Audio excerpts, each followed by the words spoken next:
मन ही तुम्हारा है।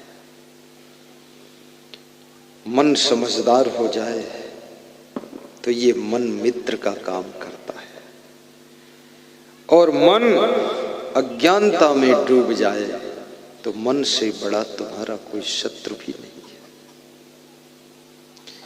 सत्संग के शब्द मन को समझदार बनाते हैं, कुसंग के शब्द, कुसंगत का प्रभाव मन को नासमझ बना देता है। अच्छे भले लोग को संगत में पढ़ करके गलत कर्म करने लग जाते हैं। बुरे से बुरे लोग सत्संग से प्रभावित होकर के अच्छे से अच्छे कर्म करने लग जाते हैं। कभी कभी आप देखते होंगे कोई साधु बिगड़ता है तो आपको संदेह होता है ये तो रोज सत्संग में रहता था, कैसे बिगड़ गया। लेकिन वो सत्संग में नहीं, वो कुसंग में था। वहां भी उसको बिगाड़ने वाला कोई दूसरा दुष्ट साधु मिला था उसको।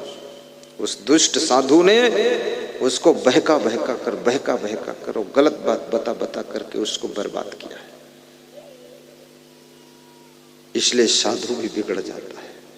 कितना साधु बिगड़ा है, बिगड़ायल घूम रहा है मतवाला हाथी की तरह, सूंड में फंसा के तुमको फेंक देगा। खतरनाक है। 12-12 साल सदवाई करके फिर लाता है सुनीता देवी ढूंढ के।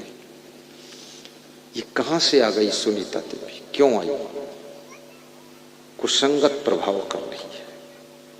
और कोई भी साधु हो या भगत हो, यदि वो निरंतर सत्संग नहीं सुनेगा और श्रद्धा नहीं रखेगा, श्रद्धे में, वो जरूर बिगड़ जाएगा। ये गुरु के प्रति जो श्रद्धा है, कितना भगत बिगड़ता है। सब मांस मछली अंडा शराब छोड़ करके कंठी पहन करके गुरु ब्रह्मा गुरु विष्णु बोलने लगा, तुम्हें माता च पिता तुम्हें, और 10 साल के बाद फिर अंडा खाना शुरू किया, कंठी वंठी तोड़ के फेंक दिया, दारू पीता है, लोग कहते हैं ड्रिंक कर रहा है।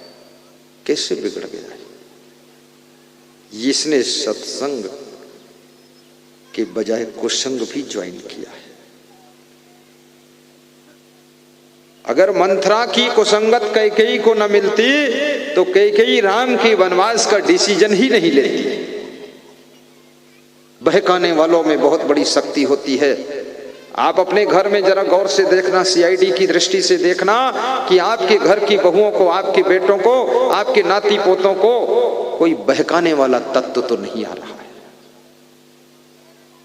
कभी मित्र भी बहका देते हैं, कभी सहेली बहका देती, कभी कोई रिश्तेदार भी बहका देता है।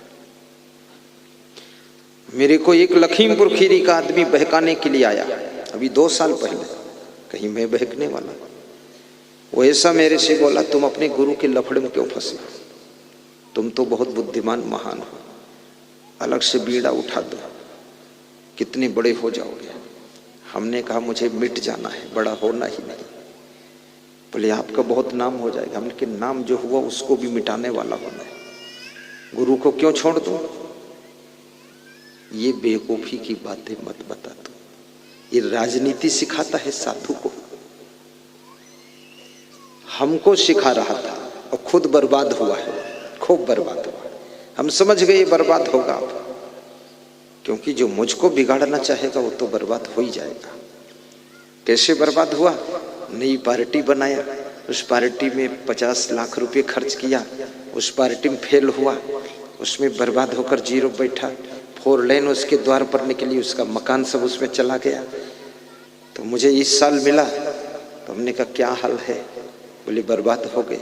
हमने कहा मुझे बहकाओगे तो बर्बाद कर दूंगा, मैं मंत्र पढ़ दूंगा बर्बादी वाला।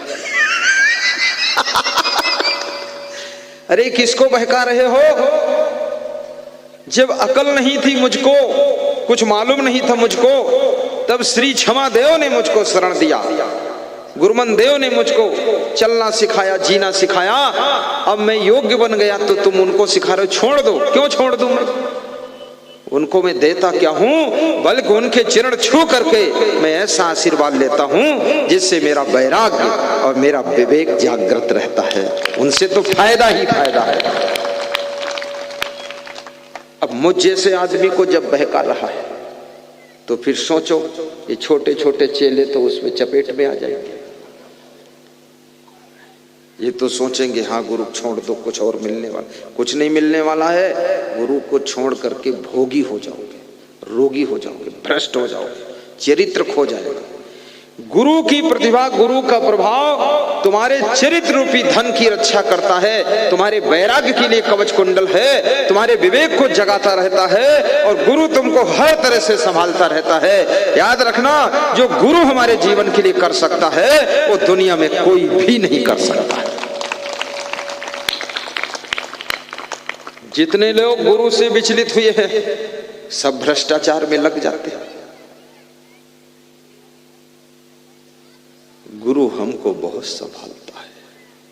कैसे संभालता है? जैसे एक कुंभकार मिट्टी के कच्चे घड़े को संभालते संभालते पक्का घड़ा बना देता है।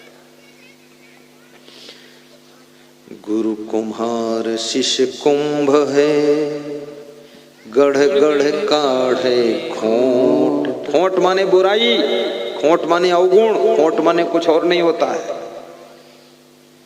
जैसे कुम्हार मिट्टी को रौंदता है और उसमें से ढूंढता है गिट्टी मिट्टी, कुछ कंकड़ हो निकाल कर फेंक दो, नहीं तो घड़ा बनाऊंगा तो जहां कंकड़ होगा वहां छेद रहेगा उसमें। ऐसे गुरु भी हमारी खोट को निकालता है, बुराई को निकालता है, अवगुणों को निकालता ढूंढ ढूंढ करके और हमारे जीवन को गढ़ करके बहुत सुंदर स्वरूप तैयार करता है। गुरु का कोई साधारण स्थान नहीं है। रावण शंकर भगवान की पूजा करता था लेकिन गुरु का सम्मान नहीं करता था, संत का सम्मान नहीं करता था। और राम भगवान भी शंकर की पूजा तो करते थे लेकिन गुरु का सम्मान उससे ज्यादा करते थे। गुरु के चरण छूते थे, चरण दबाते थे और गुरु की सेवा करते थे तो राम भगवान बन गए। लेकिन भगवान शंकर की पूजा करने वाला रावण, जो गुरु को नहीं मानता था, संतों को सताता था, वो राक्षस बन गया। याद रखना, गुरु और संत का विरोध करने वाला राक्षस बन जाता है और गुरु संत की सेवा करने वाला भगवान के पद को प्राप्त करता है। ये गुरु का कोई मामूली महत्व है। तुम्हारे मन में ये भी होता होगा कितने गुरु तो गुरु घंटाल है, तो गुरु घंटाल के पास क्यों जाते हो? तुम पहचानते क्यों नहीं हो? चार पैर का हर जानवर गाय नहीं होता है। अब जिस जानवर के चार पैर देखा, तुम बाल्टी लेकर दूध धोने चले गए, वो गधी थी, 2 लात मारा, मुंह फूट गया तुम्हारा। अब कहते हो गाय ने लात मारा। गाय ने नहीं मारा, गधी ने मारा है। वो गुरु नहीं था, गुरु घंटाल था, वो ढोंगी था, लफंगा था, भोगी था, त्याग वैराग्य उसमें था ही नहीं। उसका क्या उदाहरण दे रहे हो तुम? और कबीर साहब भी कहते हैं, पूरा साहिब से ये सब विधि पूरा हो, ओछे से नेह लगाई के मूल हुआ वे खो। जो साधना में पूर्ण है, वैराग्य में पूर्ण है, त्याग में पूर्ण है, सद्गुण सदाचार में पूर्ण है, तप में पूर्ण है, उनकी सेवा कीजिए। ये अधकचरे लचपचहे कचगुद्दड़, इनकी सेवा करने से, इनमें स्नेह जोड़ने से जो तुम्हारी पहले से भी श्रद्धा थी वो भी नष्ट हो जाएगी, क्योंकि इनके कुकर्म देख करके तुम्हारी श्रद्धा खत्म हो जाएगी। इसलिए अधूरे की अधकचरे की सेवा मत कीजिए। कबीर साहब मने करते, ओछे से नेह लगाई के मूल हुआ वैखो।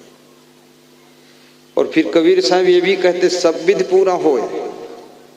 सब विधि, विधि माने प्रकार, सब प्रकार से पूर्ण होना चाहिए।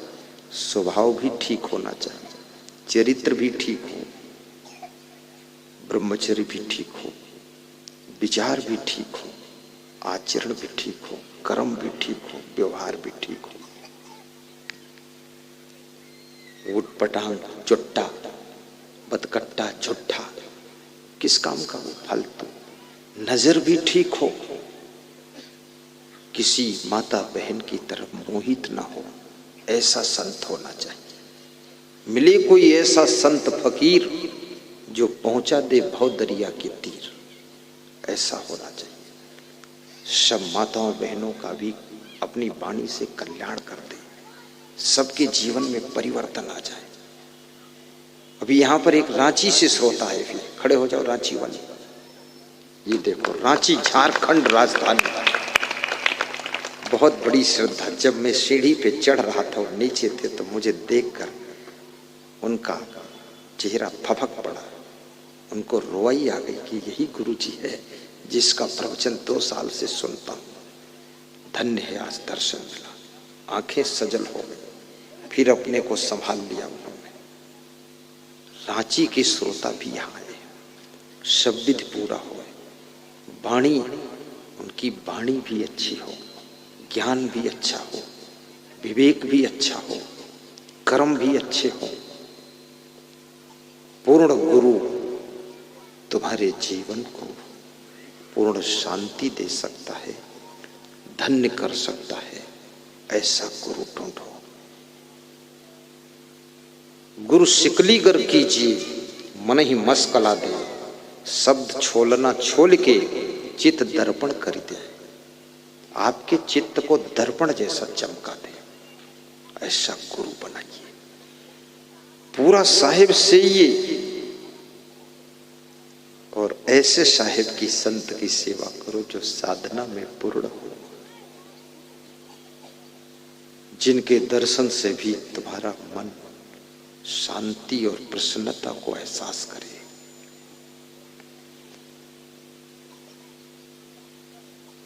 पूरा साहिब से ये सब विधि पूरा होए, ओछे से नेह लगाई के मूल हुआ गए खोए। जब तक नहीं होता है पूर्ण त्याग और प्रेम, पथिक जी ने लिखा है कि जब तक किसी साधु में, संत में, महात्मा में पूर्ण त्याग ना हो, विषय भोगों का पूर्ण त्याग, और उसके अंदर पूर्ण शुद्ध प्रेम ना हो, तब तक किसी भी सिद्धि का आना नहीं अच्छा। तब तक यदि उसका मान सम्मान होता है तो भी उसके लिए खतरा है। उसकी आरती पूजा होने लगी, उसके चरण पखारने लगे, तुम वंदना करने लगे, तो समझ लेना वो डूबेगा, क्योंकि उसमें पूर्णता नहीं है त्याग वैराग्य की। इसलिए हर व्यक्ति का चरणामृत भी नहीं लेना चाहिए, उस लेवल का होना चाहिए। हर व्यक्ति के चरण पखारने की भी जरूरत नहीं। जिसको देखो उसको आरती लिए खड़े हैं, आरती हो गुरु आरती हो। आरती के योग्य है कि नहीं है, ये भी समझो। उसको त्याग वैराग्य में पूर्णता होनी चाहिए। आत्म कल्याण और लोक कल्याण के पथ पर चल रहा हो, जागृत तत्व ज्ञानी आत्मा होनी चाहिए। और ऐसे गिरे गुजरे जिनके चरित्र चमकते नहीं है, उन लोगों के पैर छूने से भी तुमको कुछ मिलने वाला नहीं है। चरण तो उसके छूना चाहिए जिसके आचरण बहुत सुंदर हो। उसके चरण स्पर्श करने से आपके आचरण पवित्र हो जाएंगे। गंगा जी में स्नान किया जाता है, गंदा नाला में थोड़े स्नान किया जाता है। और गंदा नाला भी अगर गंगा जी में शामिल हो गया है तो लहराते रहते पानी चलते चलते उसका भी निर्मल हो जाता है। लेकिन गंगा नदी का पानी यदि किसी नाले में चला जाता है तो गंगा जल भी फिर से गंदा नाला बन जाता है। इसलिए याद रखना, गंगा के साथ जो प्रवाहित होता है वो गंदे नाला का जल भी निर्मल हो जाता है, गंगा जल कहलाता है। और गंगा जल भी यदि गंदे नाले में पुनः वापस लौट जाता है तो फिर वो गंदा नाला कहलाता है।